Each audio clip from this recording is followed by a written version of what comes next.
ጤና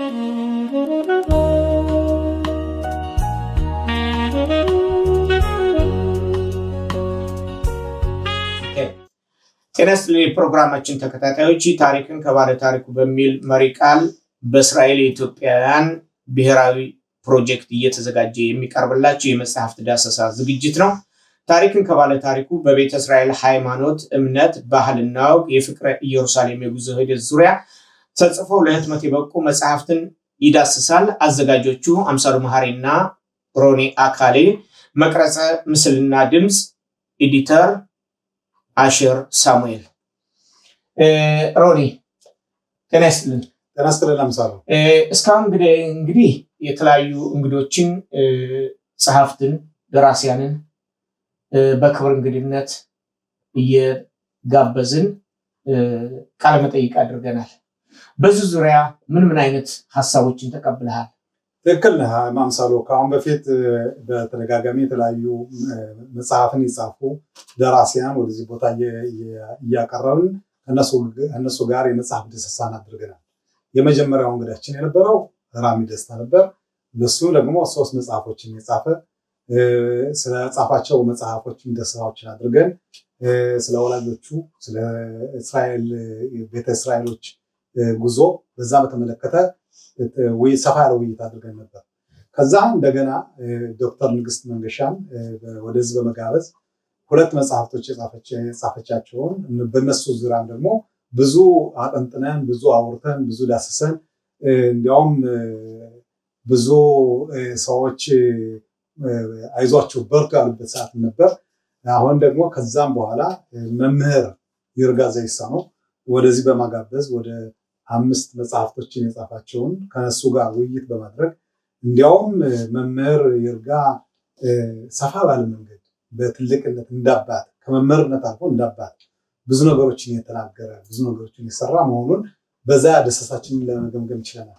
ከዛም እንደገና ባለፈው ሳምንት ወይዘሮ ተመርጣ አስናቀውን ወደዚህ በመጋበዝ በሷ ዙሪያ ልዩ ሆነ በተለይ ውርስ በሚለው የገደልጌው ባለ ታሪክ እነሱን ነገሮችም አይተናል። ባለፈው ሳምንት እኔና አንተ ከዚህ ስቱዲዮአችን ወጥተን እንዲሁ ወደ ሄርጸሊያ በመሄድ ከዶክተር ስሎሞ አካሌ ጋር ግንኙነት አድርገን ነበር። ጋም ከሱ ከዶክተር ሰለሞን አካሌ ጋር ያደረግነው ውይይት በጣም እንትን የሚነካ ልጁ ካሁን በፊት ሲሰራቸው የነበሩ ድርጊቶች ያደረጋቸው ስራዎች እንዲሁም ከአባቱ የወረሰው ውርስ ሌሎችንም በነዛ ዙሪያ ከፍተኛ ዳሰሳ አድርገናል። በዛሬው ዕለት ደግሞ ከኛ መካከል አሁን በዚሁ 5 መጽሐፍ የጻፈች እህታችንን በዚህ ቦታ ተገኝታ ወርቂት አድማሱ ወይም ደግሞ ራሄል ይሳስኻር ወደዚህ ቦታ በመጣ ከኛ ጋር ይሄን ነገር የጻፈችውን መጽሐፍ በይበልጥ ህብረተሰቡ እንዲያውቅ ህብረተሰቡ እንዲረዳ ወስዶ እንዲያነብ ይሄን ደግሞ በሰፊው ነገር እንድናይ በዚህ ቦታ በመገኘቷ በጣም እናመሰግንሻለን። እንግዲህ ደራሲት ወርቂት አድማሱ ፕሮግራማችን ላይ በመገኘትሽ በክብር እንግድነት እጅግ ደስ ብሎናል። እንግዲህ ያንቺ መጽሐፍቶች 5 መጽሐፍቶች አንድ ባንድ ለመዳሰስ ሞክረናል። ከፍተን እንብላ፣ የአርናጅግ እና የአምቦበር እውነተኛ ታሪክ፣ ከሆሸል ኢሙና ማለትም ይሄ ዕብራይስጥ ነው ወደ አማርኛ ሲመለስ የእምነት ጥንካሬ፣ እንደገና ደግሞ ታምር ጋዲያና ማርዬ በሚል ርዕስ በጣም ድንቅ የሆነ በ2019 ዓ.ም አሳትመሽ ለአውደ ንባብ በቃ ቆንጆ መጽሐፍ አለ። ይሄ ሁሉ ስታደርግ እንግዲህ እስቲ ወርቂት ላሜ ቦራ የህፃናት መጽሐፍ የልጆች መጽሐፍ እና ላሜ ቦራ ትክክል ነው። ከዚህም በተጨማሪ እንግዲህ የተለያዩ አስተማሪና አመራማሪ የሆኑ ወቅታዊ የሆኑ የተለያዩ መጽሔቶችንም ለህትመት እያበቃሽ ሳይማር አስተምሮ ለዚህ ያበቃሽን ማህበረሰብ በብዙ መንገዱ ረድተሻል። እስቲ ወደዛ ከመግባታችን በፊት ወርቂት አድማሱ ማነች? ለተመልካቾቻችን ለፕሮግራማችን ተከታታዮች ራስሽን ብታስተዋውቂልን። በመጀመሪያ በጣም አመሰግናለሁ ይህን ፕሮግራም መክፈታችሁ። በእርግጥ የኛ የኢትዮጵያ ታሪክ ብዙ ነው። ስለዚህ ታሪካችን ይውጣ በሚል ይህን ፕሮግራም አዘጋጅታችሁ ደራሲዎችን በማጠራቀም የነሱን ታሪክ ለህብረተሰቡ ስለምታስተላልፉ በጣም የሚመሰገንና የሚደነቅ ነው። አመሰግናለሁ። እና እኔ ወርቂት አድማሱ እባላለሁ። እናቴ ወይዘሮ መንግስት አስናቀው ትባላለች። አባቴ አቶ አድማሱ አዳነ ይባላል። የተወለድኩት አርናጅግ ነው። አርናጅግ ሀር ማለት እንግዲህ ተራራ ማለት ነው በዕብራይስጡ ተርጎም። አርናጅግ ከውዛባ ከወግሎ ከወይንዬ ከአምቦበር መካከል የምትገኝ ገጠር ናት። በጣም ደስ የምትል የቤተ እስራኤሎች መኖሪያ መንደር ብቻ ናት።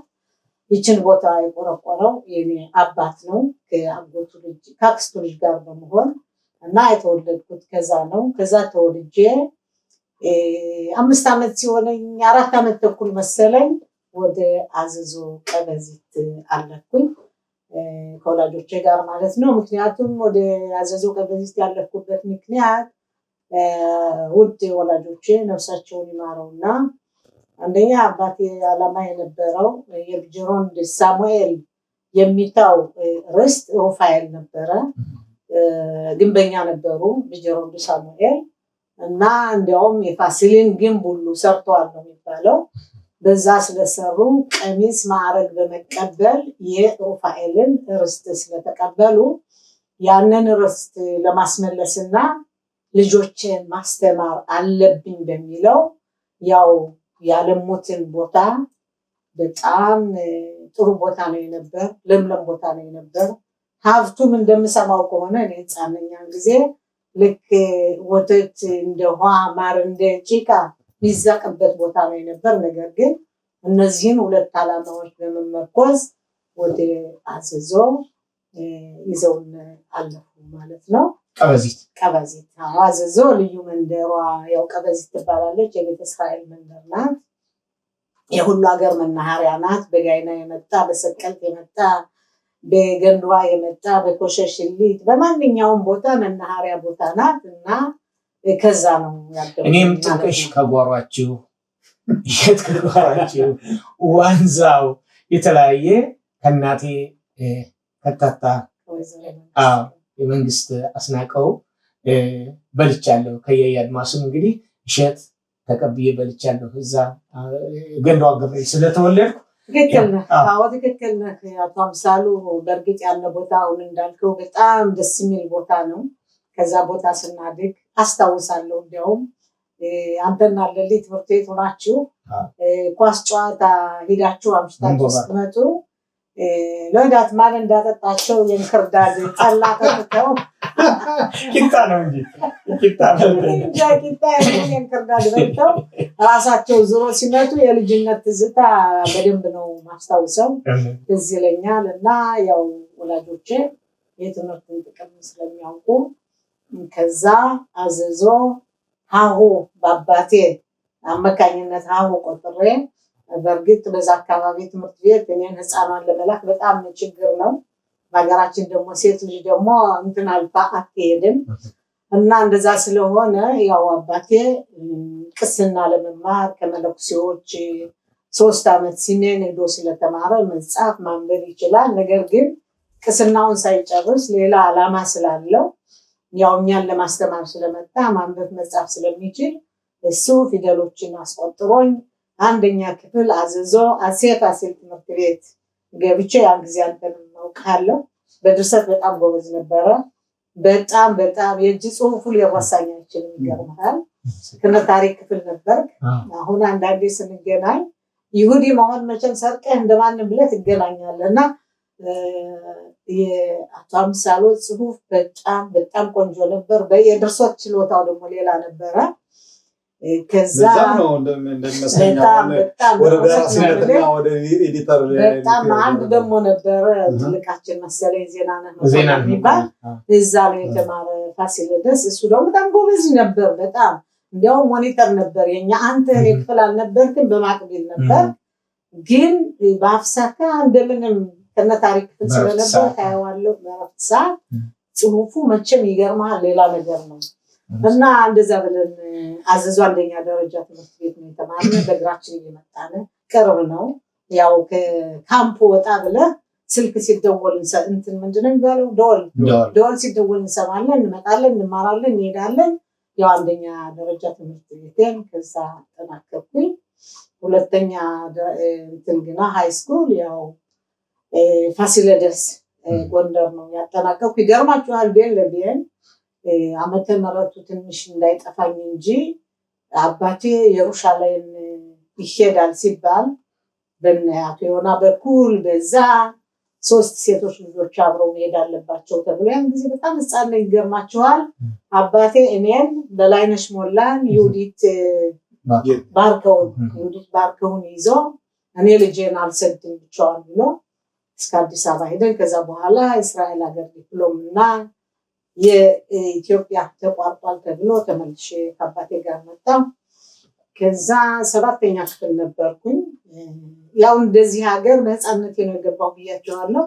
7ኛ ክፍል ነበርኩ። ስመጣ ሁሉ ነገር አልፎ ጓደኞቼ ወደ 8ኛ አልፈው እኔ 7 እዛው ቀረሁ። በጣም አለቀስኩ። ይገርማችኋል ጊዜ በጣም ነው ያለቀስኩ። አባቴ ተጨነቀ። ምን ላርግሻል? ብዙ ሴት የለም ወንዶች ናቸው። አለቀሰ። ምን ላርግሻለኝ? እኔ እንዳጣራሁት ከሆነ ጎንደር አጼ በካፋ የሚባል የግል ትምህርት ቤት አለ። ከዛ 8ኛ ክፍል መማር አለብኝ። 7ኛ ክፍል ከዚህ ተመረ ጓደኞቼ መድረስ አለብኝ። እንደዛ ካልሆነ ግን ሀገር ያልቃል አልኩኝ። አለቀስኩ። ይገርማችኋል አሁን አባቴ አታልቅሽ አለ። ምንም ችግር የለም ይርቅሻል ትንሽ አለ። ቢርቀኝም ማራለሁ። ጠዋት እዚህ ተመረ ማታ ነው ደግሞ በካፋ ትምህርት ቤት እዛ ፈቀደልኝ። ከፈለ የሚከፈሉትን በሙሉ ከፈለ። አባታችን በጣም አዋቂ ትምህርት ትላንትና እንደሰማነው በትላንትናው ፕሮግራም እንዳለቃ ያውቁ እና በጣም የትምህርት ፍላጎት አለው። ልጆቹን ይማሩ ይፈልጋልና ከዛ በኋላ እሱ ከፈለልኝ። ጠዋት 7ኛ ክፍል ከቋሚው ጋር እማራለሁ። ከዛ እንደተማርኩ ደብተሬን ይዤ ወደ በካፋ ሄዳለሁ። በካፋ ትምህርት ቤት ሄዳለሁ። ማታ ስመለስ በሚኒቡስ ስመጣ አባቴ ነው የሚቀበለኝ። አመት ሙሉ ከአዘዞ ተቀብሎ ዘሞ ገደል ታውቀዋለህ ያንን አልፈን ወደ ቤት ወስደኛል። እንደዛ ብለን አመቱ ሲያልቅ መስከረም ከዚህኛው አንደኛ ወጥቼ ተሸለምኩ። አባቴ ተጠራ። አንደኛ ወጣለች ተብዬ ተሸለምኩ። አለፍኩ ወደ 8ኛ። አሁን 9ኛ ምንድነው የሚባለው ሚኒስቴሪ ስለሆነ መስከረም ነው ውጤቱ የሚሰማው። መስከረም ሄድኩኝ። ሂጄ ሳይ አልፍ ያለው ጥሩ ውጤት አግኝቼ እኔ እንዴት ብዬ እንደወፍ በርሬ ለወላጆቼ እንደምነግራቸው በጣም ቸኮልኩኝ። ምክንያቱም ያቺን ያጠፋኋትን ጊዜ በአንድ አመት ውስጥ 2 ክፍል አልፎ ማለት ለወላጆቼ ለእኔ ሳላስብ ለወላጆቼ ነው። አሁን እየሮጥኩ ሄድኩኝ። አዘዞ ሚኒቡስ ይዤ አዘዞ ደረስኩ። ከዛ በኋላ ቀን ነው አባቴ አልመጣም። እኔ እየሮጥኩ ማለት ነው ልቤ ልትወጣ። አሁን ቤት ስደርስ አውቄ ኩምዝዝ አልኩና ምን ነው ልጅ ምንድነው የኔ ወርቅ ነው የሚለኝ አቀፈኝ። አሁን እናቴም ወጣች። አይዞሽ ታዲያ ምን ችግር አለው ብትወድቂሳ ምናምን እሱም አቀፈኝ። ከዛ በኋላ አለቀስኩና ጮህኩ። አልፌያለሁ አልኳቸው። ውጤቱን ነገርኳቸው እና በጣም ደስ አላቸው ወላጆቼ። አንደኛ ኩራት ነው። ሁለተኛ ደግሞ ለእኔ የከበደኝ ምንድነው የከፈደው ገንዘብ በትምህርቱ አልከበደኝም፣ ግን ወላጆቼ እንዴት ላደርጋቸው የሚለው እንደዛ ብዬ 2ኛ ደረጃ ትምህርት ቤት ጨረስኩ። ከዛ በኋላ ያው ኩርስ ወሰድነ ወደ አስተማሪነት ኦርት ትምህርት ቤት ማስተማር ጀመርኩ። የት ነበር ያስተማርሽው? አምቦበር ነው ያስተማርኩኝ። በመጀመሪያ በጣም ቆንጆ ነበር። ምክንያቱም ኩርሱን ከይሁዲዎች ጋር ጨርሰ ከይሁዲ ትምህርት ቤት ማስተማር ማለት ለወላጆቼ በተለይ በዛ ዘመን በጣም ቆንጆ ነው የተማርኩት። ያው ሁሉ ከሚማርበት ትምህርት ቤት ነው እንደምታውቀው። ግን ከዛ ወጥቼ ከይሁዲ ትምህርት ቤት ማስተማር ኦርት ትምህርት ቤት ለእኔ በጣም ትልቅ ማታና ነው። ከዛ በኋላ ግን ስጦታ ነው። ከዛ በኋላ ግን በጣም ተሰቃየን ይሁዲዎች። ምክንያቱም ያው ሁላችሁ እንደምታውቁት ወላጆቻችን አዛውንቶች ሲነሱም ሲወድቁም ሲቆሙም ኢየሩሳሌም ስለሚሉ የዚህ አይነት ሁኔታ ልክ እንደ ትንቢት ሆኖ የደረሰ ድረስ የሞተ ይሞት ተብሎ የሱዳን መንገድ ተጀመረ። ያን ጊዜ መምህራን የነበረ በጣም ችግር ላይ ነበር። በጣም ትምህርት ቤቱ ሁሉ አቃጥለውታል። በጣም የአካባቢው እንግዲህ የአካባቢው ክርስቲያን ሳይሆን ተልኮ የሚመጡ ፊዲስቶች አሉ። እነሱ ነው የሚያቃጥሉት፣ የመንግስቱ ማለት ነው። የመንግስት ተቋሚዎች እነዚህ ፈላሾች ቀን ይታያሉ፣ ማታ ግን ምን እንደሚበላቸው አይታወቅም። ይህን የሚያደርገው ማን ነው?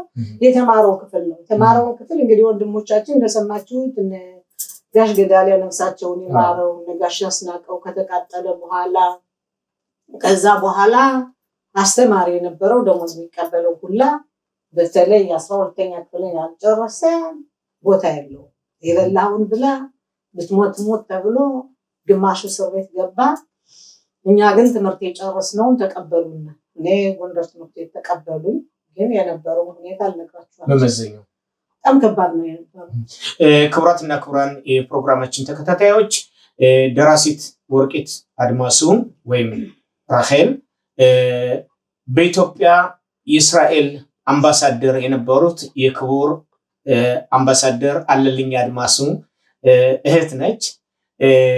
ስለዚህ ምናልባት እንግዲህ በዚህ በሀገር ውስጥ ብቻ ሳይሆን በውጭ ሀገር የምትመለከቱበት ወይም ያዘዞ ልጆች ታስታውሳላችሁ። እንግዲህ ወርቂት አድማሱ ከሎዛ ሰማይ ስር ያደገች የአፄ ፋሲል ተማሪ ነች።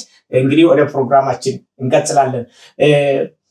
ወርቂት እንግዲህ እድገትሽን እያንዳንዱ የቤተ እስራኤል ታሪክ እንግዲህ በጣም ሰፊ ነው። ብንገባበት ብንቀጥል ደስ ይለኛል ግን ለታሪኩን። ነገር ግን ወደ ድርሰት ዓለም የገባሽበት ወደዚህ መጀመሪያ ወደ እስራኤል አገር መቼና እንዴት መጣሽ? ከመጣሽ በኋላስ በምን ሙያ ላይ ተሳተፍሽ? እዛ መምህርት ነበርሽ፣ እዚህስ መጥተሽ በመምህርትነት ሙያ ነው ወይንስ ሌላ ሙያ ተማርሽ?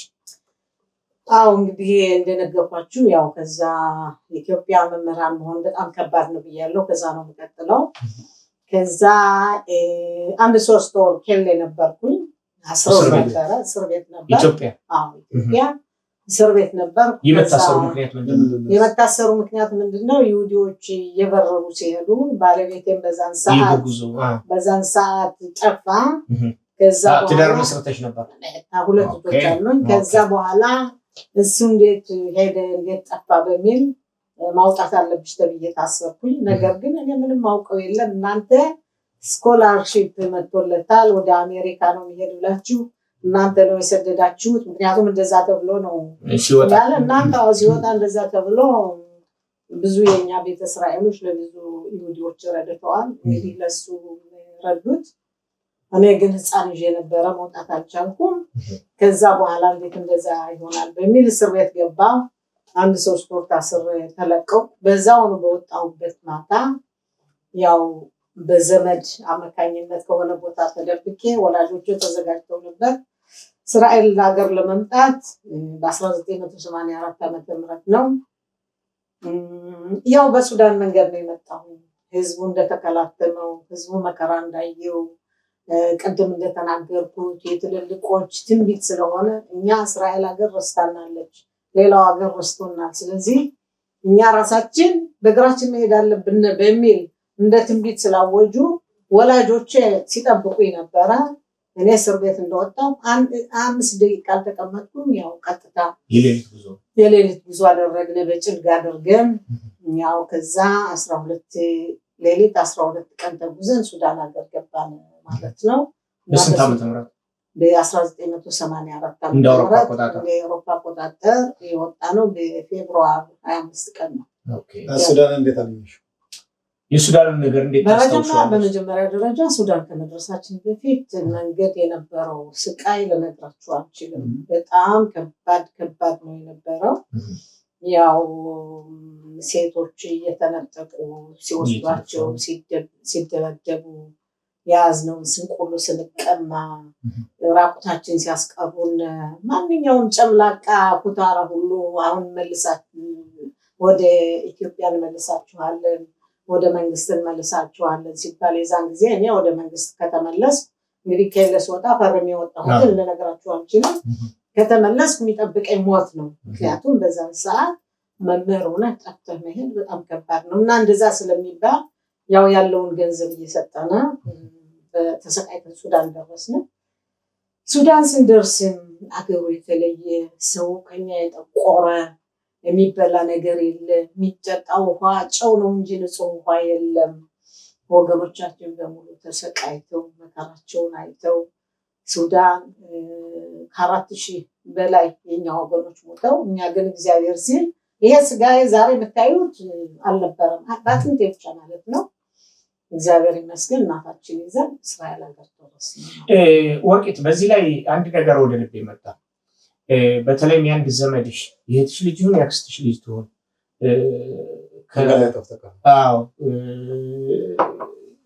ተሰርቃ የተወሰደች ነበረች። ሌሎችስ የምታስታውሻቸው አሉ? እንደዚህ ህፃናት ከእናታቸው አንቀርባ ነው እኛ የምንለው ከእናታቸው ጀርባ ላይ እንደታዘሉ ተሰርቀው የተወሰዱ እስካሁን ድረስ መዳረሻቸው ያልታወቀ። በመንገድ ስንመጣ ብዙ ነገሮች አሉ። አሁን የእህቴ ልጅ ጠቀስ ስላደረግ በጣም አመሰግናለሁ። የ5 ዓመት ልጅ ነበረች። ዓርብ ማታ ነበረ። ያው አብረን ቁጭ ብለን ራት በልተን የማታው ጉዞ ሲጀመር ከዛ በኋላ ያን የሚሸኘው ሰውዬ ይዣት ነበር ጠፋችኝ ያለ እና ያን የሚሸኝ ሰውዬ ከኛ ጋር ከዚህ ከማህበረሰብ ውስጥ ነው ወይስ ያካባቢ ነው? የሚሸኘው ከኛ ከማህበረሰብ ውስጥ ነው። ሌሎችም አሉ። ያው እሱ ነው ይዟት የነበር ለውጣችሁ ብሎ ግን ያ ሰው እዚህ ሀገር አለ እና ጠፋችኝ ያለው ነው እሱ ነው። ከዛ ደግሞ አንድ ከኛ ጋር አብሮ ሲመጣ የነበረ ስንቅ እንደተሸከመ ማን እንደወሰደው ምን እንደሆነ በዛው ጠፍቶ ቀርቷል። አሁን ለምትዩ ይሄ የሱዳን መንገድ ብዙ ነገሮችን ያየነበት ብዙ ነገር ያሳለፍንበት ገና ከጎንደር ተነስተን አርማጭሆ ከአርማጭሆ እናንተ ምናልባት በጭልጋ አካባቢ አድርጋችሁ የመጣችሁ ብዙ ስቃይና መከራ አልፎ ሱዳን እንደገባ እናውቃለን። ያንም ደግሞ በተለይ አሁን ቀጠል በሚለው በመጽሐፍ ደስሳችን ላይ ምናልባት አንቺም በዚህ ላይ ያስቀምጥሽው እና ዋናው ይሄ ህብረተሰብ ከኢትዮጵያ ሱዳን ከሱዳን እስራኤል ሀገር ለመግባት የከፈለው ክፍያ አሁን እንዳልሽው ከ4000 ሰዎች በበላይ ሱዳን ውስጥ መከራቸው መንገድ ላይ እንዲሁም ደግሞ እንደዛ ብቻ አይደለም ጠፍተው የቀሩ እስካሁን ድረስ ለወጣቶች ብቻ አይደለም ወጣቶች ሴቶችም ወንዶችም እንዲሁ በመንገድ ሲሄዱ ጠፍተው የቀሩ እስካሁን ድረስ አዳራሻቸው ያልታወቀ ብዙዎች አሉ። ይህንም የሚመለከት አንድ እንደ ድርጅት ሆኖ ተቋቁሞ ፍለጋ ጀምሮ ነበር። ያንን ላይ ደረሰ ምንም አላውቅም እስካሁን። ነገር ግን የዚህ አይነት ሁኔታም እንዳለ ትክክል ነው። ሚታይ ለምሳሌ አባቴ እናት ያው እኛ እየተሯሯጥን እንትን ስንል ጉዞውን አልችለውም ብላ የ80 ዓመት ሰው ወንድ ልጆቿ ያው ከአጎቷ ልጆች አስጠግተዋል። ሱዳን ስንደርስ ተመልሰን እንወስድሻለን ስላሏት እሷም እዛው መንገድ ነው የቀረች። ከዛ በድንጋጤ በናፍቆት ሙታ ቀርታለች። እዚህ ላይ አምሳሉ ይሄን በተለይ የኛ ህብረተሰብ አንስተን በሱዳን እንደመጣን እንዴት እንደተሰቃየነ ከዛ እንዴት እንዲያውም እኛ ድልኞች ለምን ከኢትዮጵያ ወደ ሱዳን በምንሄድበት ሰዓት እኛ ብቻ አይደለም የሚሄድ ነው። ከኢትዮጵያ ተወላጅ ተወልደ ኢትዮጵያን የሆኑ የፖለቲካ መልቀቅ ሊሆን ይችላል። በተለያዩ ምክንያቶች ወደ ሱዳን የሚጎርፈው ህብረተሰብ ብዙ ነበር። ሱዳን ውስጥ እንኳን ሞተው እስካሁን ድረስ ምናልባት ዘመዶቻቸው ማወቋቸው ሰዎችም እንዳሉ እናውቃለን። እና የኛ ህብረተሰብ ግን እድል ነበረው፣ እድለኛ ነው ማለት ይቻላል። ለምን ሱዳን እንደደረስን ምናልባት አንቺም እኔም የእስራኤሉ የስለላ ድርጅት ሞሳድ በነዛ በእኛ ህብረተሰብ የኛ ህብረተሰብ አብረው የሚሰሩ ስለነበሩ ይሁዲዎችን በተለይ ከፍተኛ ድጋፍ በመስጠት ከሞት አድነውናል ማለት ይቻላል። እና በዛ ምክንያትም ሌሎቹም እንደዚህ ተሰቃይተው ብዙ የሞቱ ሰዎች ያልደረሱባቸውም አሉ። ለምሳሌ በእርግጥ አንተ አሁን እንደምትለው ደርሰው ያዳኗቸውም አሉ። ከነሱ ደርሰውም ሊያድኗቸው ያልቻሏቸው ሰዎች ሞተው ቀርተዋል። ሱዳን በረሃ ላይ የት ነበር ያረፉት? ከ5 ነው ወደ 4 የስደተኞች ካምፕ ብዙ ነው። አምራኩባ፣ ወደ ሂሎ፣ እንደገና አሳሮ የሚሉት ቦታ አለ፣ ተዋባ፣ ብዙ ቦታዎች ነው ወዲያና ወዲያ። ምን ያህል ጊዜ ቆየሽ? ሱዳን 8 ወር ቆይቻለሁ። 8 ወር። ከሱዳን ከወጣሽ በኋላ የት ነው ያረፍሽው? እዚህ እስራኤል ሀገር? ሱዳን ገርማቸዋል። ሱዳን ልንወጣ ስንል ቲስሪም ይባላል። ከሚብጻው በፊት ከዘመቻው በፊት ድል ከደረሰ ቲስሪም ይባላል። የኛ የቤተሰቦች ቲስሪ ደረሰና ከዛ ሱዳን ቲስሪ ማለት ማለፊያ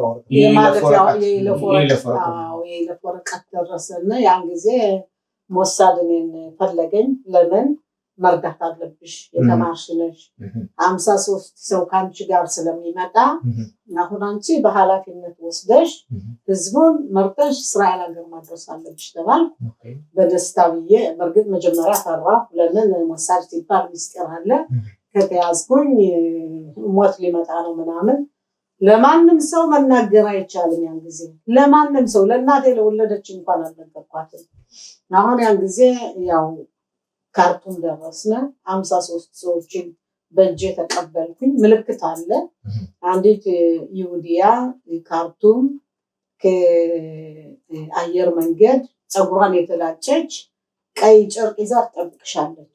ትንሽ እንደማረም ነገር ኮድ ነው። ሳትጠብቅሻለች። ከዛ በኋላ ሂደሽ ሰላም ትያታለሽ በእንግሊዝኛ ምናምን። አሁን ቀጥታ ሰውን ይዤ ስጓዝ የት ነው የወረድነ? ካይሮ ነው የወረድነ።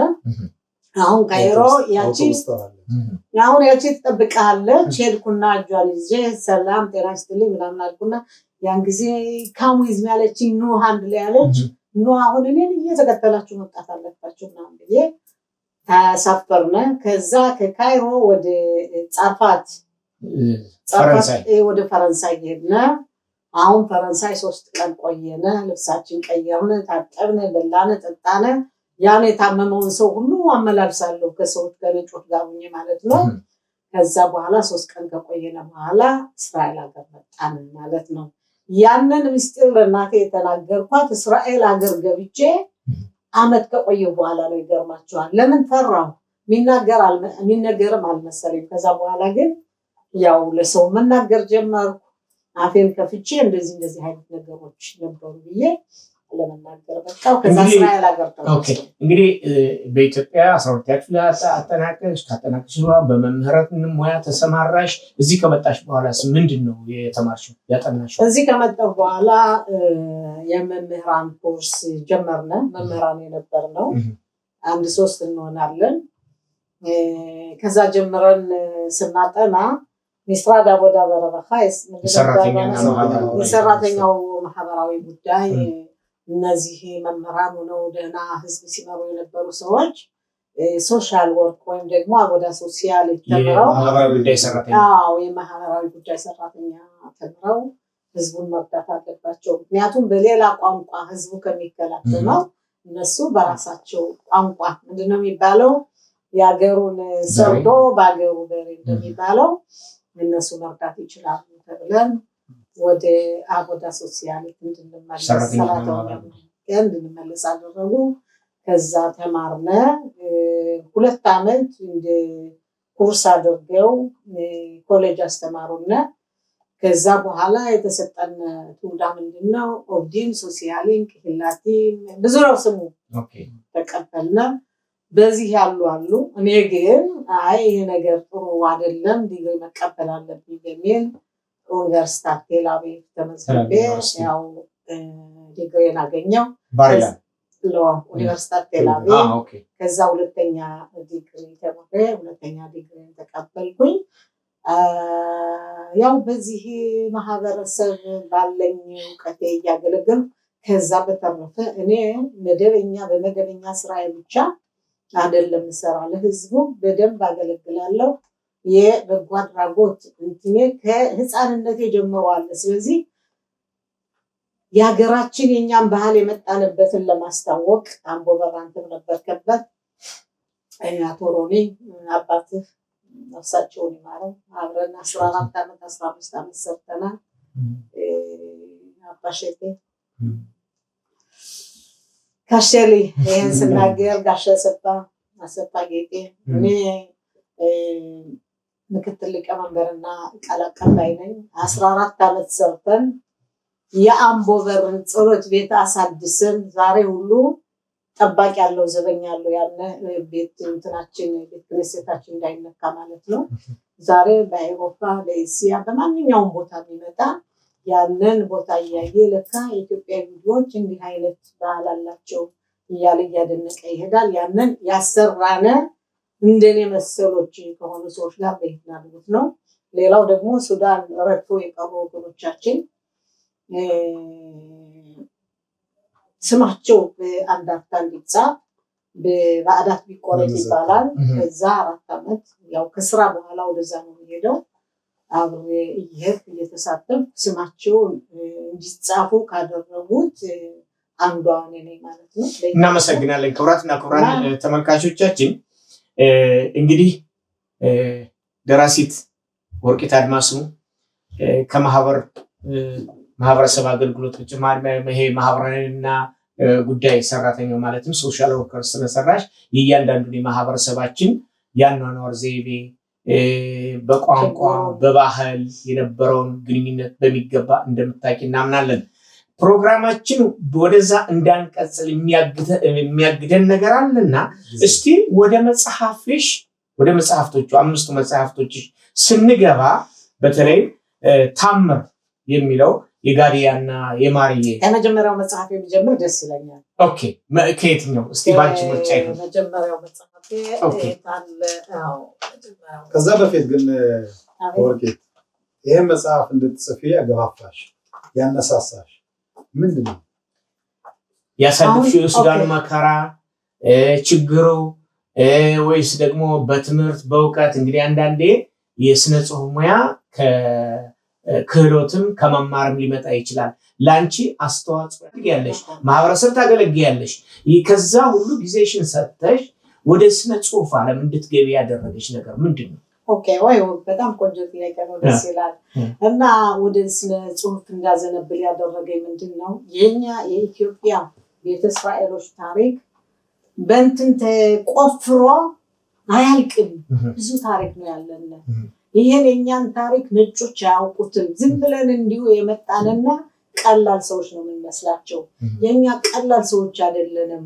ከመጽሐፍ ቅዱስ ውስጥ ታገናኘው ከታሪክ ውስጥ ታገናኘው በተለይ ኢትዮጵያ ቤተ እስራኤሎችና ኢትዮጵያ ያለውን ታሪክ ስታገናኘው በጣም ብዙ ነው። እኛ በሃይማኖት እምነታችን የጠነከረ ብዙ ነገሮች ያሉን ናቸው። ስለዚህ ስራዬ ቦታ ሆኜ ትምህርት ቤት በዩኒቨርሲቲ ሆኜ በመጠየቅበት ጊዜ ያነ ታሪክ የተጻፈ መጽሐፍ በመፈልግበት ጊዜ ምንም የለም።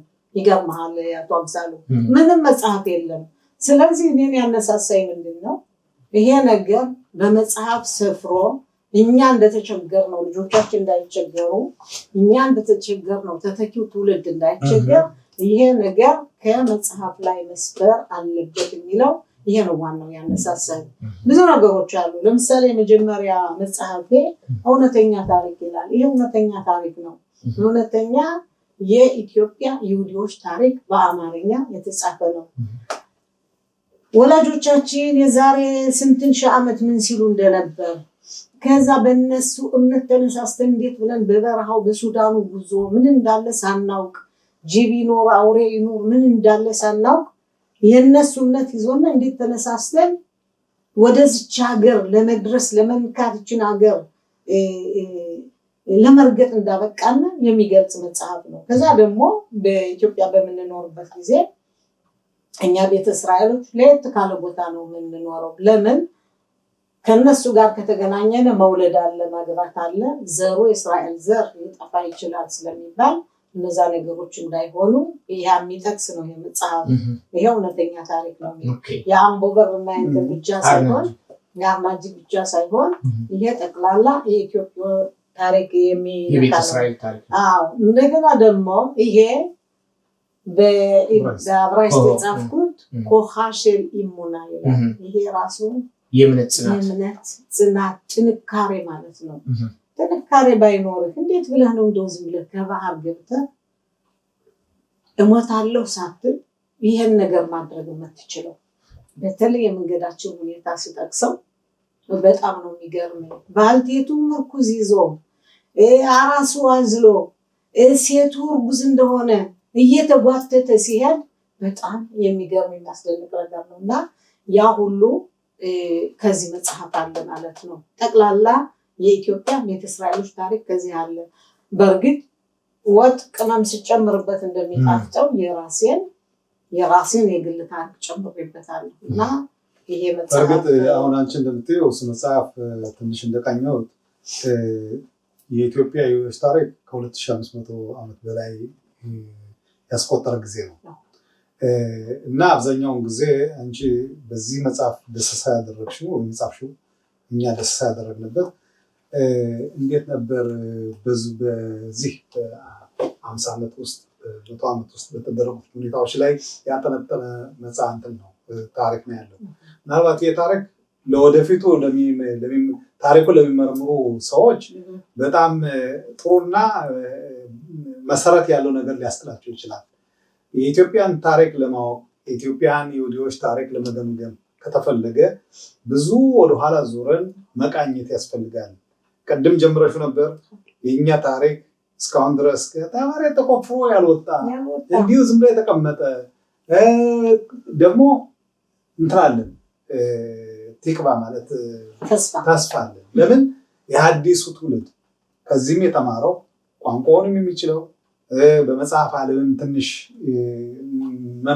መመራመር የጀመረ ምናልባት ይህን ጥናት አድርጎ የኢትዮጵያ ይሁዲዎች ታሪክ እውነተኛው ታሪክ ማለት ነው ሊወጣ የሚችልበት መንገድ መፈጠር አለበት እና ከዚህ ከአንዱ መሰረቱ እንደዚህ አይነት ነገሮችን በመጣላሽ አንቺ ብቻ ሳትሆን ከአሁን በፊትም ያነጋገርናቸው ሰዎች ይህንን ነገር ስላሉ ለወደፊት ተስፋ አለን ይሄ ነገር እንደሚሆን። ይሄ እኮ አቶ ሮኒ አሁን ያልከው ትክክል ነው። የኛ ታሪክ በጣም የሚያኮራ ደስ የሚል ሌላውን ህዝብ ብናስተምረው ይጠቅማል ተብሎ የሚታሰብ ታሪክ ነው። ስለዚህ ለሌላ አደራ መስጠት ሳይሆን በዚህ የተቀመጣችሁት እናንተ በጣም በዚህ እንትን ናችሁ፣ ምሁር ናችሁ። እንዲያው ማን ይጽፈው ይሆን ማን ያመራምረው ይሆን? የአቶ አምሳሉ መጽሐፍ አንብቤያለሁ፣ ብዙ መጽሐፎችን አንብቤያለሁ። ስለዚህ ከዚህ ያለው ምሁር ተሰባስቦ ሁሉን እንኳን ባይሆን ትንሽ ከ2500 ዘመን ያለውን እንትን አምስፈውታለኝ ወይ ማን ነው እና ያንን መጽሐፍ ይቻላል ማለት ነው። አሁን ከተጀመረ ያ ነገር ቢያንስ እስከ የሚቀጥለው 20 ዓመት ብዙ ነገሮችን ማድረግ ይቻላል ማለት ነው። ትውልድ ተሻጋሪ ጽሁፎችን ደራሲት እሱ አልደረስኩም ልወስድሽ ነው ላስገባሽ። ከዛ በፊት ግን ከፍተን እንብላ። ምንድን ነው ከፍተን እንብላ? ምን እንብላ? ምን አመጣሽልን? እሺ አሁን ከፍተን እንበላውን ነገር አሳይ። እኔ ከፍተን እንብላ የሚለው ታሪክ ይገርማችኋል። አንድ ሰው ምግብ ካቀረበልህ ያው ያለህ እንትን ምንድነው ክፍት አድርገህ መጉረስ ብቻ ነው። ስለዚህ እንዳንተ አይነት ደራሲያን እንደ አቶ ሮኒ ያሉ ደራሲያን መጽሐፍ ጽፈው ሲያቀርቡ እንደዚህ አድርጎ ከፍቶ ማንበብ ማለት ነው። ይሄ ነው ዋናው እንትኑ። አንተ መከራህን አይተህ ሀሳብ አፍልቀህ ከላይ ከታች ወርደህ ትልልቅ ሰዎችን ጠይቀህ ሂደህ ምን ብለህ ካዘጋጀህ በኋላ ለህዝቡ እንኩ ብሉ ብለህ ነው የምትሰጣቸው። ይሄን ነገር እንግዲህ ከፍቶ መብላት ብቻ ነው። ይሄ ደግሞ ብዙ ነገሮችን የአነጋገር ዘይቤ ያለው ግጥም አለው፣ ሰምና ወርቅ አለው፣ የተለያዩ ነገሮችን የያዘ ስለሆነ እንዲያውም አሜሪካ ይገርማችኋል በስራ በኩል ተልኬ 12 ቀን በሽሊሆድ ብዙ ነገር የእናንተ እንደዚህ ነው የእናንተ እንዴት ነው እያሉ ሲሉ ብዙ ነገሮችን የሰበሰብኳቸው ከደብተር የተዛለኝ እና ከዛ በኋላ ነው የጻፍኩት። ስለዚህ ከፍተን እንብላ ማለት የተዘጋጀው። ክቡራትና ክቡራን አድማጮቻችን እንግዲህ በውስጥ መስመር ያው ከፍተን እንብላንም ሌሎችን የደራሲት ወርቂት አድማሱ መጽሐፍቶች ማግኘት ትችላላችሁ። ከዛ እንግዲህ እኛ ጥናትና ያው ዳሰሳ ወዳደረግንበት እንሂድ። በጣም ቆንጆ እንትን ስለሆነ ነው። ምክንያቱም በአንዳንድ በአኗኗር ዘይቤ በኢትዮጵያ ጂኦግራፊካል አቀማመጧ ለእግር ጉዞ ለትራንስፖርቴሽን ስለማያመች አንዱ ከአንደኛው ጋር የነበረው የግንኙነት ሂደት በጣም አስቸጋሪ ነበረ። ከዚያ አኳያ ይመስለኛል እንግዲህ አንቺ ታምር ብለሽ የጋዲያና የማርየን ቤተሰብ ጋዲያ ማን ነው? ማርየስ ማን ነች? ወደዚህስ ይህን ርዕስ እንድትሰጪ ያደረገሽ ምንድን ነው ምክንያቱ? ወደ ውስጥ ከመግባቴ በፊት ነው እንግዲህ ምክንያቱም ይህ መጽሐፍት ያለሽ ለአባ ጋዲያና ለማ ማርዬ የዘር ሐረግ የአያሌ ዘመናት እውነተኛ የአንድነትና የፍቅር ምስጢር የተገለጸበት እንደሆነ እምነት የጽኑ ሲሆን እኔና የእድሜ እኩዮቼ ከደረስንበት ትውልድ በፊት የነበረውን የእነዚህን አዛውንቶች ታሪክ ከልጅነት ዘመኔ ጀምሮ ከወላጅ አባቴ ከአቶ አድማሱ አዳነ ነፍስ ይማር እግር ስር ቁጭ ብዬ ያዳመጥኩትና የተማርኩትን ዛሬ ላይ ሆኜ በመጽሐፍ መልክ ለህትመት ለማብቃት ስንደረደር ብዕር ከወረቀት አገናኝቼ ስጽፍ አንዳንድ የማስተካከያ ሀሳቦችን የለገሳችሁኝም ብለሽ ያው ተሳታፊዎችሽን ምትገልጫቸዋለን። ግን እንደጠየቅኩት ይሄ ጋዲያና ማርየን ማን ናቸው? በመጀመሪያ ደረጃ የመጽሐፍ ስጽፈው ያው እንግዲህ ኦሬክ ያደረገው ያስተካከለው ህማት የሰጠው አቶ አምሳሉ ነው። በዚህ አጋጣሚ በጣም አመሰግናለሁ። እና የዚህ ዘር ያው የአባቴ የሚታው አባት ነው ጋዲያ። ማርዬ ደግሞ ያው እንደዛው ናት ማለት ነው። የሚታው እናት ማለት ነው። ኦኬ አያቱ ሁለቱ በግራ ቀኝ ሁለቱ የአባቴ አቶ አድማሱ አዳነ የቢጀሮ ሳሙኤል የሚታወች ናቸው እነዚህ። እና ይገርማቸዋል ህፃን ሲያወራ ስሰማው የጋዲያ ዘር በክፉ ቀን እንደተበተነ የጋዲያ ዘር በክፉ ቀን ከሆነ ቦታ ርቆ እንደሄደ ግማሾቹ ግን የነጋዲያ ዘውዴ ዘር ያው የአምቦ በር አካባቢ ናቸው። የጋዲያ ሀና ያው የኔ የአባቴ ሚታናት የነሱ ዘር ግን በዚህ አሉ። ግን የተረፉት የሶስቱ ዘሮች ግን ተበትነዋል። ነፍስም ብዙ ስድብ አለ፣ በዛም ተሳቀው ሊሆን ይችላል በሆነ መንገድ እያለ የነሱ ዘር ከመጽሐፍ ቅዱሱ ከገበሩ ውስጥ አስቀምጦት ይኖራል። የነዚህን ዘሮች አሁን ወደ ሱዳን በምንሄድበት ጊዜ እናታችን ምን ትላለች? ይሄ መጽሐፍ ቅዱስ ከቤት አይቀርም፣ የአባታችሁ ጓደኛ ስለሆነ እንደ ህፃን አዝየው ሱዳን መግባት አለብኝ ትላለች። አሁን ያን መጽሐፍ ቅዱስ ተሸክመን እንደ ህፃን አዝላ ሱዳን ስንገባ ያው ሱዳን እንዳየኸው በአምቦ በር አካባቢ የመጣ ፎቶ ከተገኘ መጽሐፍ ቅዱስ ከተገኘ ይገላሉ። አሁን የአባታችን መጽሐፍ ቅዱስ ምን እናርገው ስንል እናታችን አለቀሰች። መቅበር አለብን መጽሐፍ ቅዱስን ብለን ገበሩ እንዳጋጣሚ እንዲያርጌ ሳይ የጋዲያ ዘር እነገሌ ዘር ይገርማል። የቄሱ ዘር በሙሉ የጋዲያ ዘውዴ ዘር ነው። እንግዲህ ስም አልጠራም እንጂ እንደዛ ብጠራማ ምንም እንትን ቤታ የቄሱ ጠቅላላ ዘር የአምቦ በሩ ዘር የጋዲያ ዘውዴ ነው። ጋዲያ እናኛልና የተረፉት ግን ተበትነዋል። ያንን ከመጽሐፍ ቅዱስ አገኘዋለሁ። አሁን ያም ሆነ እንዳላስረዝመው እዚህ ሀገር መጥተን ብዙ አመት ከቆየነ በኋላ የነዚህ ዘሮች እስራኤል ሀገር አሉ የሚባል ወሬ ሰማለሁ። ከዛ ለዛ ነው በክፉ ቀን የተበተኑ በችግር ተበትነው የሄዱ ከነሱ ጋር ግንኙነት ከሚቶች ጋር እንደነበራቸው ከዛ በኋላ ግን ጠፍተው እንደሄዱ አባቴ ሲናገር ሰማለሁ። ዘራቸው ከዚህ ከገበሮ መጽሐፍ ቅዱስ አለ። የነሱ ስም ዝርዝር አብሮ የአባታችን መጽሐፍ ቅዱስ ስንቀብረው ሱዳን አብሮ ተቀብሯል። ይገርማቸዋል። የስም ዝርዝሩ ማለት ነው። ለዛ ነው ከዚህ ሀገር እነሱን ሳገኛቸው ተአምር ብዬ ለዚህ መጽሐፍ ስም የሰጠው። ለምሳሌ እዚህ ጋር 5 ቤተሰቦችን ገልጸሻል። የፍርኑስ ቤተሰብ፣ የዘውዴ ቤተሰብ፣ የደርሶ ቤተሰብ፣ የሃና ቤተሰብ፣ የወርቁ ቤተሰብ ከዛ ደግሞና ምንድነው ያልሽው የዘር ቆጠራ ጥቅሙ የሚል ጽፈሻል። ምንድነው ላንቺ ዘር ቆጠራ? የዘር ቆጠራ ጥቅሙ ያው ዘመዶችን ፈልጌ ስላገኘሁ የአባቴን አጥንቶች የአባቴን ወገኖች በክፉ ቀን ተሰደው የሄዱትን ፈልጌ ስላገኘው ይሄ ዘር ማይቆጥር ሰው ግን ፈረንጁ እስከ 3 አይቆጥሩም። ዘሩ እንዴት አድርጎ ያገኘዋል? የኛ ግን እስከ 7 ትውልድ ስለምትቆጥር አንተ ጎበዝ ከሆን ምንድነው ያሉ ወቢ አካል ነፍሳቸው አባ ወቢ አካል የጻፉት መጽሐፍ ለአባት ያበጀው ለልጅ ይበጀው። ስለዚህ አባቴ የተናገረውን ነገር ዘር መቁጠር ስለምችል ይችላል ነገር ማለት ስለዛ ነው። በዛ ለምሳሌ እዚህ ጋር ዘር መቁጠር በአንደኛ ዘመድን ታውቃለህ፣ ወገንን ታውቃለህ። ሁለተኛ ደግሞ በኢትዮጵያ ባህል መሰረት እስከ 7 ትውልድ ድረስ ቆጥረህ ለጋብቻ የሚል ነገር አለ። አሁንም ያንንም አያያዝ ትችላለህ። ስለዚህ በፊት ቀደም ብለው የጠፉትም በዛ አይነት ቆጠራ አሁን ወርቂት እንደምትለው ካገኘቻቸው ምን አይነት ጥሩና አስፈላጊ መሆኑ የዘመን መቁጠር ምን አይነት አስፈላጊ እንደሆነ ከዘመድ ጋር መገናኘት፣ ከዘመድ ጋር መነጋገር፣ ከዘመድ ጋር አብሮ መብላት መጠጣት ምን አይነት ጥሩ ነገርና ጥሩ እንትን እንደሆነ ለመግለጽ ያደረገች እንዲህ ይላል 47ኛው ገጽ ላይ በግምት ከ100 ዓመት ከዚያም በላይ ለሚሆን ዘመን በተለያዩ አካባቢዎች እንደ ጨው ዘር ተበትነው ይኖሩ የነበሩት የጋዲያና የማርየ ታሪክ ይህን ይመስላል።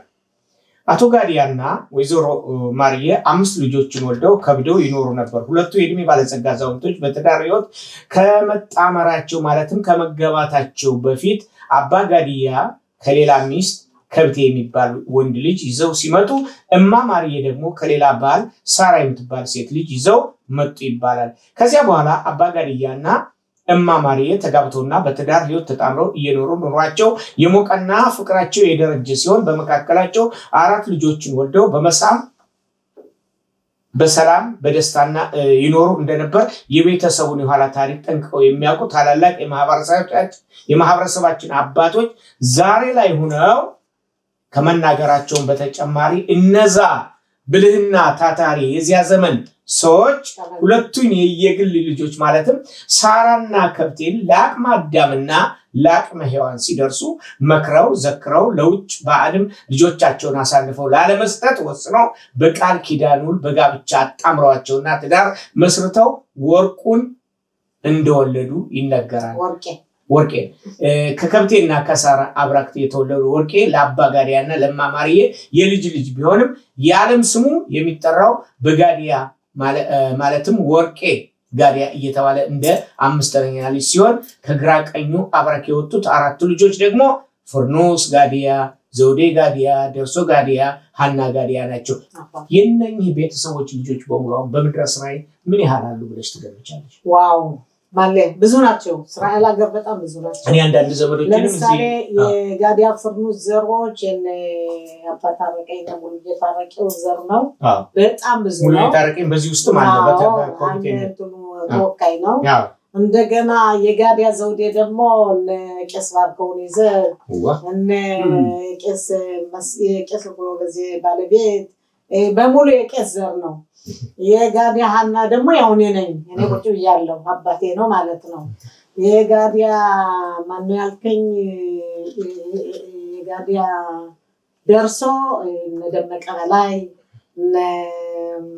እንትና ታውቀዋለህ? እንደደመቀ በላይ አስማማው በላይ እና ወርቄ አሁን እንዳልከው የልጅ ልጅ ቢሆን ተመልከት። በእነሱ ስም ተጠርቶ በጋዲያ እንትን የነሱ የራሳቸው ብልሃት እውቀት ስለሆነ ያው በጋዲያ ዘር ነው የሚጠራ እንጂ የልጅ ልጅ ነው። ከዚህ ጋር በመጽሐፍሽ ላይ መጨረሻው ላይ ያሳየን የጋጊና የማርያ ትውልድ እንደ ከዋክብት ተበታትኖ ሲብለጨልጭ ነበር። በዚህ በእኛ ዘመን ደግሞ እንደ ፀሐይ በርቶ ሙቀት እንደ ጨረቃ ደምቆ ኩራት ሊሆን የገባውና ይገባዋል በሚል ደራሲት ወርቂት አድማሱ ጽፈሻል። እና ይሄ እንደ ጨረቃ ደምቆ እንደ ፀሐይ አብለጭልጮ ህብረተሰብሽ አሁን ቤተሰቦችሽን ብቻ በዛ ዙሪያ ያሉትን ነው ወይስ ህብረተሰቡ ወደ ኢትዮጵያ እንደዚህ አይነት ነገር አለ ወይስ ትንቻለሽ? እንደመሰለኝ እንደምልህ መገመት ሳይሆን እውነትም ነው። ቤተ እስራኤሎች በየሀገሩ ተበትነው የነበሩት ያው እንደ ኮከብ ነው፣ አታገኛቸውም። ኮከብ ማለት ናቸው። ነገር ግን ይሄ ቤተ እስራኤል በአሁኑ ሰዓት እየተሰበሰበ ነው። ከማንም ቦታ የተበተነው ጎጃም የሚሆን አዲስ አበባም አሉ። ለምሳሌ አዲስ አበባ አሉ ይሁዲዎች ምንድነው የሚባለው በእነሱ አካባቢ ያሉ አሁን እንደምልህ በቋራ አካባቢ በደንቢያ አካባቢ አሁን የተጠቀሱትም አሉ። ስትሰማቸው ርቀው ነው የሚሰሙ። ነገር ግን በአሁኑ ሰዓት ግን ያ ሁሉ ተሰብስቦ እንደ ፀሐይ ደምቆ ማለት ፀሐይ ታሞቀሃለች፣ እነሱ ደግሞ ወደኛ መቅረባቸው ደግሞ ሙቀት ነው ለኛ፣ ክብር ነው ለኛ፣ ኃይል ነው ለኛ፣ ሁሉ ነገር ነው ለኛ። ስለዚህ እንደዚህ ያልኩበት ዋናው ምክንያት በአጋጣሚ አሁን በዚህ ስንነጋገር አንድ ነገር ብለህ ትዝ አለኝና ሳልጠይቅሽ እንዳሳልፍ ቅር ይለኛል ብዬ ነው። አንዳንድ ጊዜ የኢትዮጵያ ይሁዶች በዛ አካባቢ አሁን በምጠቅሻቸው አካባቢዎች እንዳሉ ይነገራል። ግን አብዛኛዎች ደግሞ በዛ አካባቢ ይሁዶች የሚሉ ነገር አለ።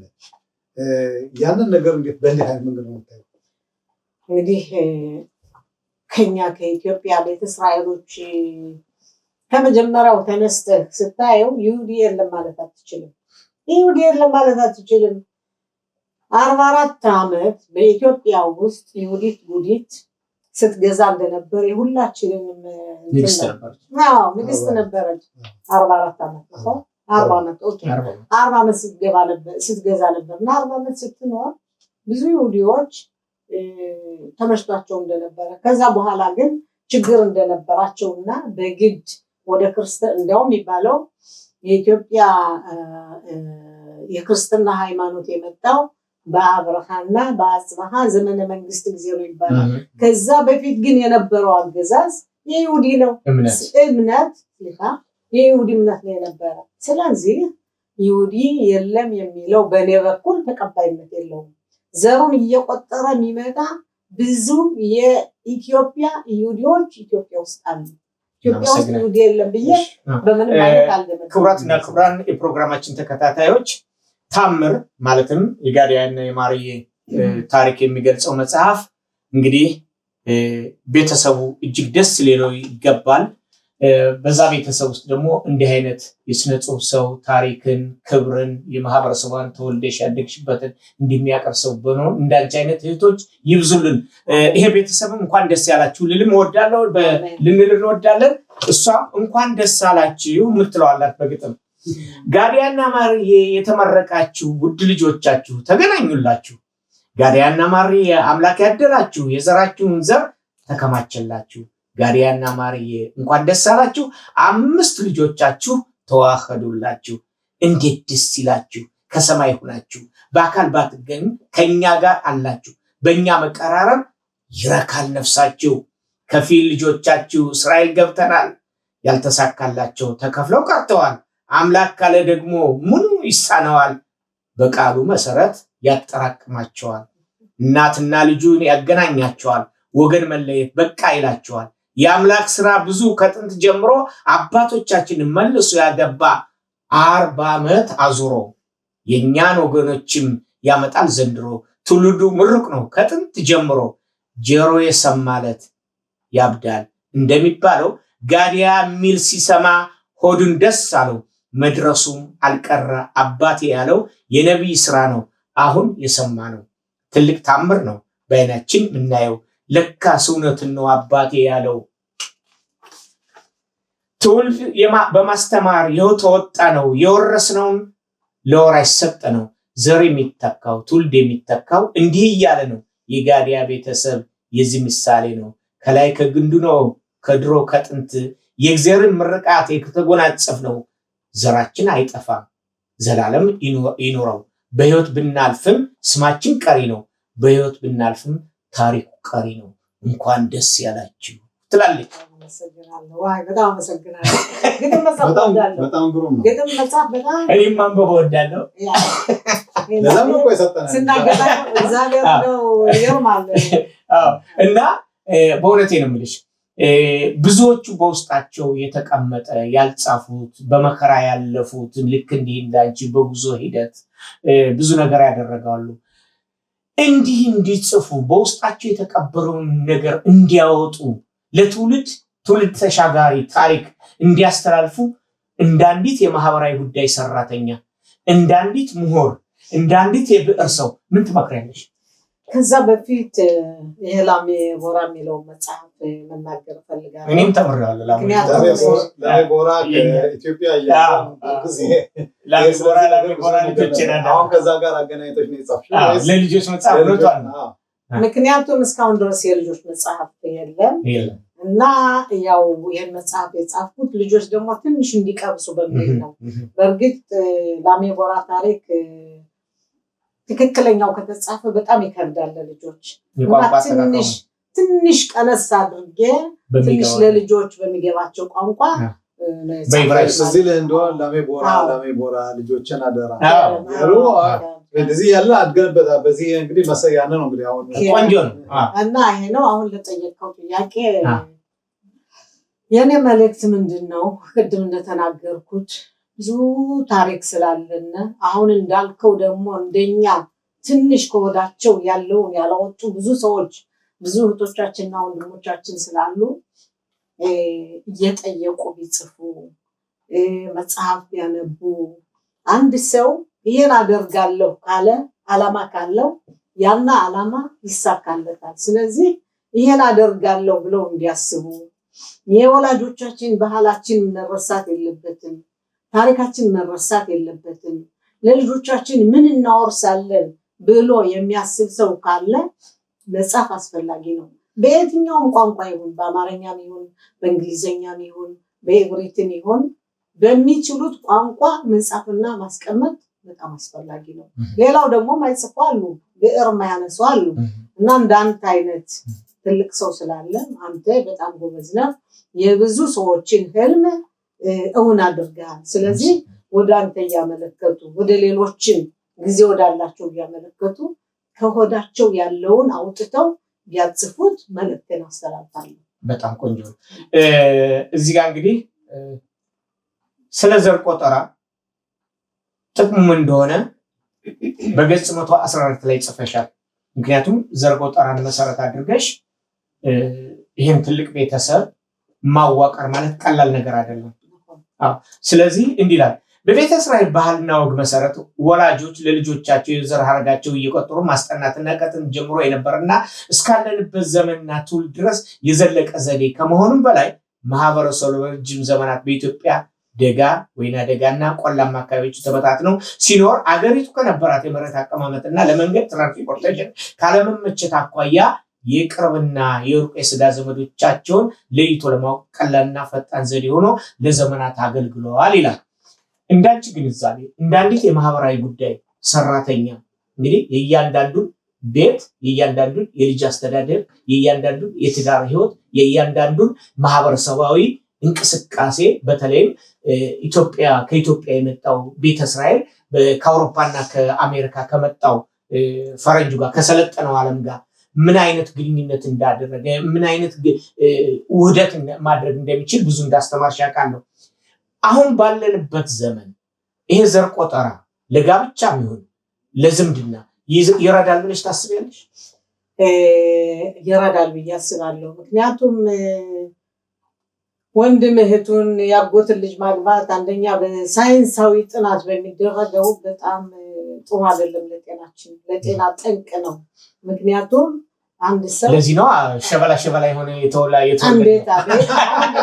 እውነት ነው የምልህ። አሁን በኢትዮጵያ ውስጥ ያው ዘር ቆጥሮ ስለሚያገቡ አንደኛ ጥሩ ነው የዘር መቁጠሩ፣ ይኸው እንደዚህ የተበተኑትን ወገኖቻችን ለማገናኘት በቅተናል።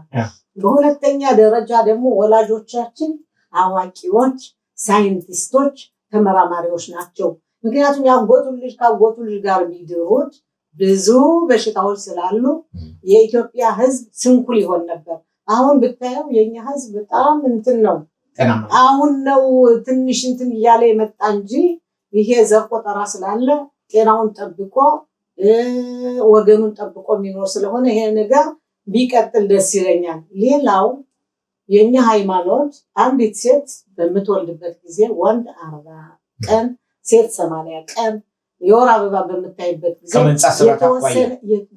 የተወሰነ እንትን አለው። ያንን የማያከብሩ ሰዎች ዛሬ በዳክቴዎች በኩል ብንሄድ መቃር አለ፣ ጥናት አለ። ያን ጥናት እንደሚለው ይሄን የሚጠብቁ ሰዎች ሴቶች ባለጤናዎች ናቸው። ነገር ግን ይሄን የማይጠብቅ ሰው ግን ብዙ የማህፀን በሽታ አለ፣ ብዙ ችግር አለ።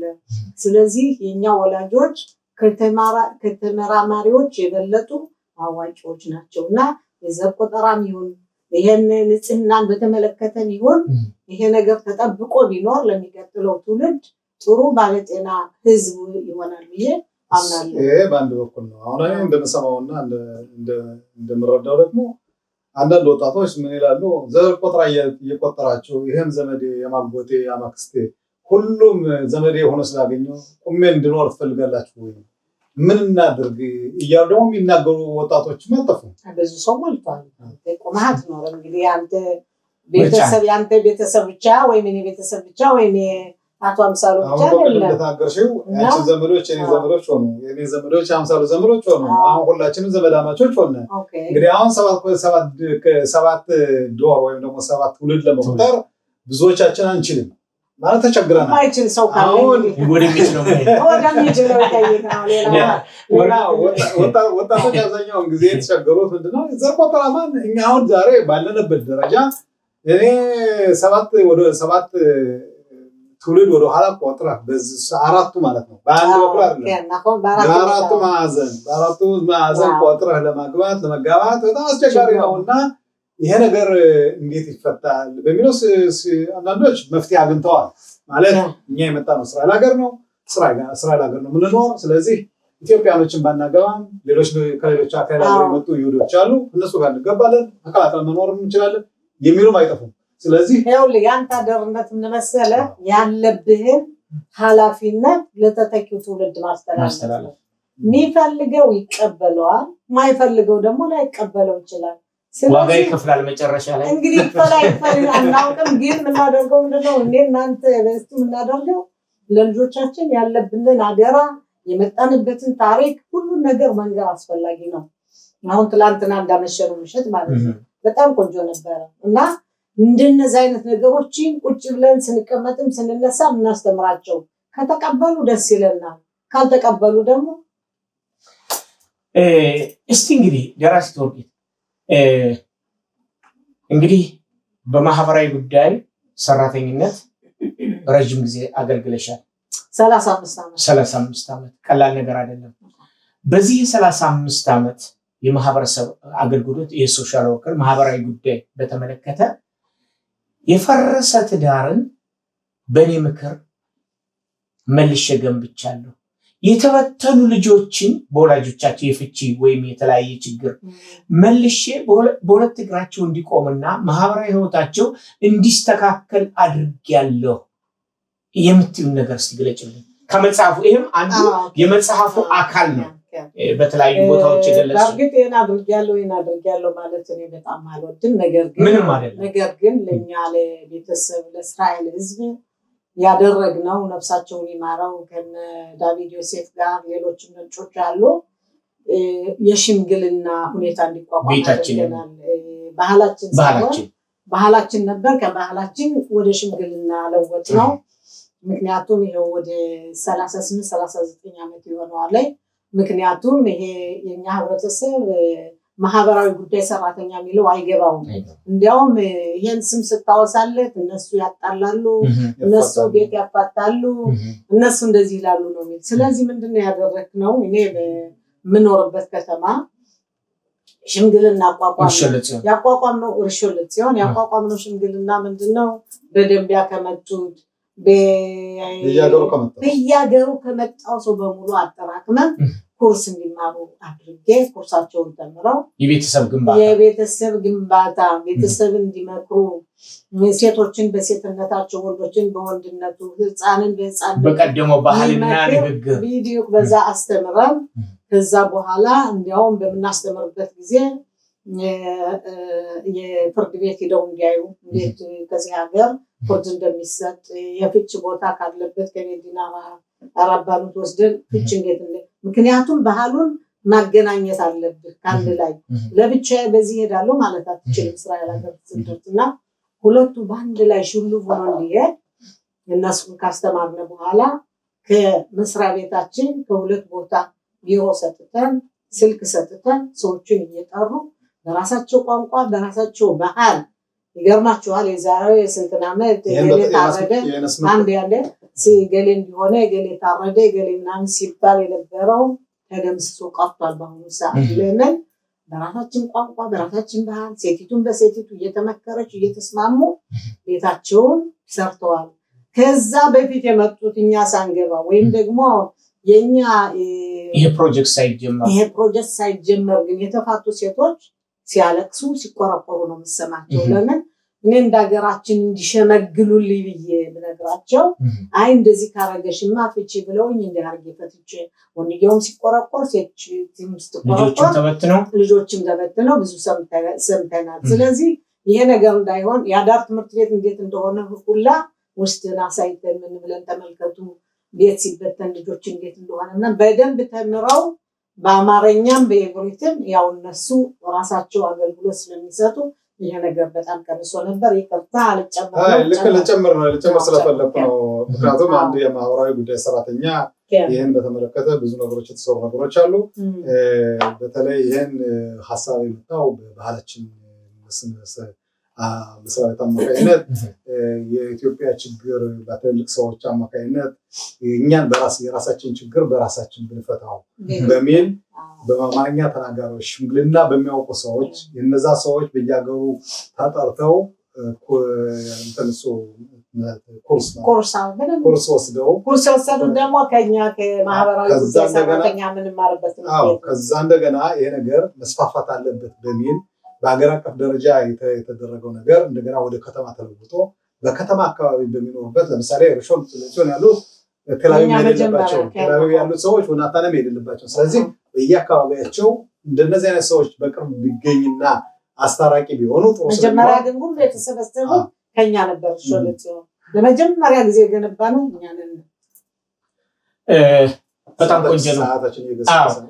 ክቡራትና ክቡራን የፕሮግራማችን ተከታታዮች እንግዲህ ደራሲት ወርቂት አድማሱ 5 መጽሐፍቶቿን ማለትም ከፍተን እንብላ፣ ከወሸል ይሙና፣ የእምነት ጽናት፣ ያርናጅግና አንበወር ቤተ እስራኤሎች እውነተኛ ታሪክ፣ ታምር ማለትም የጋዲያና የማርዬ